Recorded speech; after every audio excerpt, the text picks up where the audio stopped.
Hey guys, want to bring you another YouTube video on, the topic will be on the Magic in Milwaukee and the Lakers in Portland. Actually, just finished watching the Lakers in Portland, and so again, I chose Portland winning the series. I believe in Game 7. Again, I thought it's going to be a close contested series. Portland won the first game, obviously. Uh, it was they led at one point quite a bit, so it almost looked like the Lakers were out of sync, especially early on in the first quarter.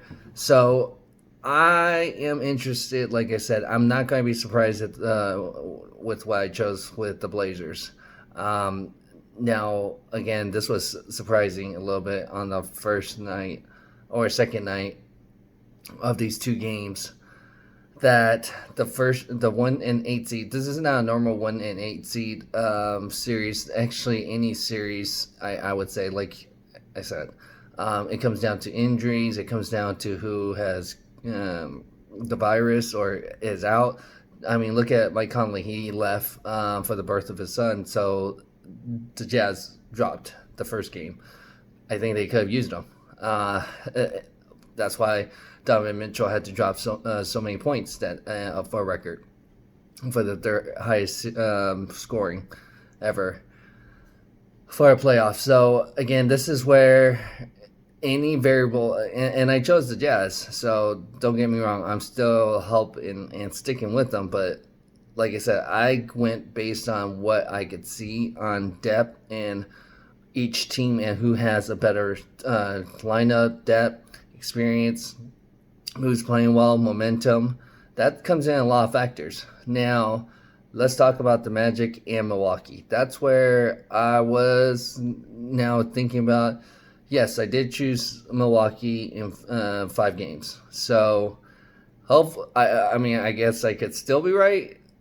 And I have to consider what happened last year because Milwaukee won the first game against Toronto last year and never won another game in the playoffs after that.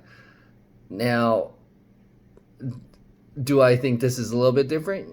I think it could be. Now I'm a little nervous because I thought the Magic could probably get maybe the second or third game, and then the Milwaukee Bucks will finish it. So for me to be still right about this series, they're going to win 4 straight, and it doesn't look good. I think Milwaukee will still come out. Don't get me wrong, because I don't think Orlando has enough depth. And it's not a true home court advantage for the Magic because everyone's still in the bubble. That even if you live in Orlando, the Orlando players still have to stay in the bubble. So that's not really home court. There's no fans. There's nothing really helping Orlando in that sense. Again, I feel like they're just probably more of the momentum, I would say, because Milwaukee, if you recall, Giannis actually missed the last game because of the headbutt, and so that's where and the way Milwaukee's been playing, they have it going into the playoffs. Hasn't been playing pretty well, so the momentum's not there. They're gonna have to find themselves pretty quick. This is like what I kind of think of it. The way things, I mean, like I said, the NBA has done a really great job putting things together. Haven't had any positive cases since this was put together, so there's no outbreaks like baseball.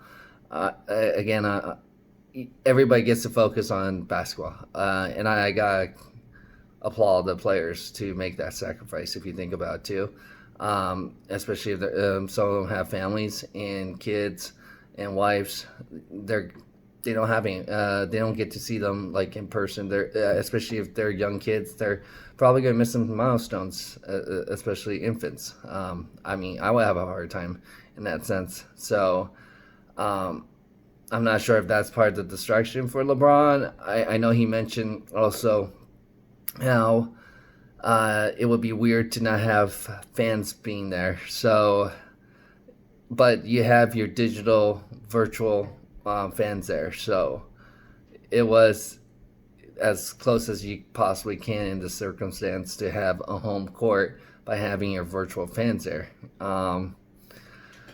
So I think it's going to be interesting. A little concerned for, like I said, I'm not concerned about my pick against the Blazers and Lakers. I say it's going to be a long series. I think the Blazers will take in 7 games. Because you can see the way it was being pretty competitive back and forth. It could have gone either way, to be honest, this first game. Now, again, I am a little concerned for my Magic and Milwaukee pick. But again, I think Milwaukee should win and pull this off. But I don't think it's going to be in 5 games. I think it could be a little bit longer. It could be up to 6 games, I think, or even 7.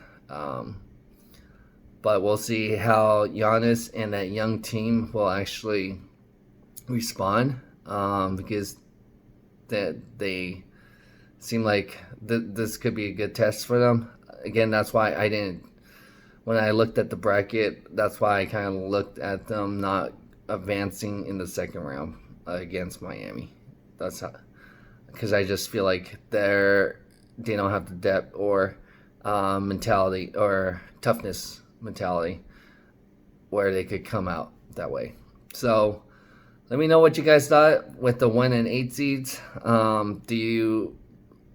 Especially if you're a Lakers fan, are you guys concerned?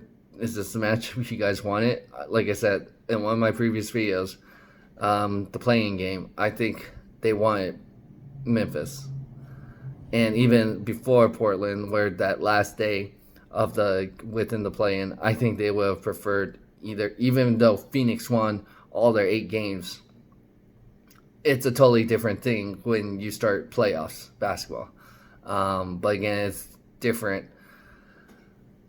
with this circumstance, with this year, with the bubble. So, and the young teams, like I said, Portland is in a usual 8 seed. They're a tougher veteran team, so that's why I thought they are better equipped. And I think this could carry on to that type of football season too. Like, you want those teams that have chemistry and built together, or been together for a while. The Lakers haven't been around together for that long. If you look at their bench and everything, it was like pieced together. So we'll see. That's why I'm a little surprised with the way the Bucks are kind of struggled the first game. So hopefully that's a wake-up call for them, and see if they're going to win 4 straight to make me look good, and win in 5 games. Let me know what you guys think. Go ahead and comment, like, share, comment, and subscribe. Thanks for supporting and watching this video.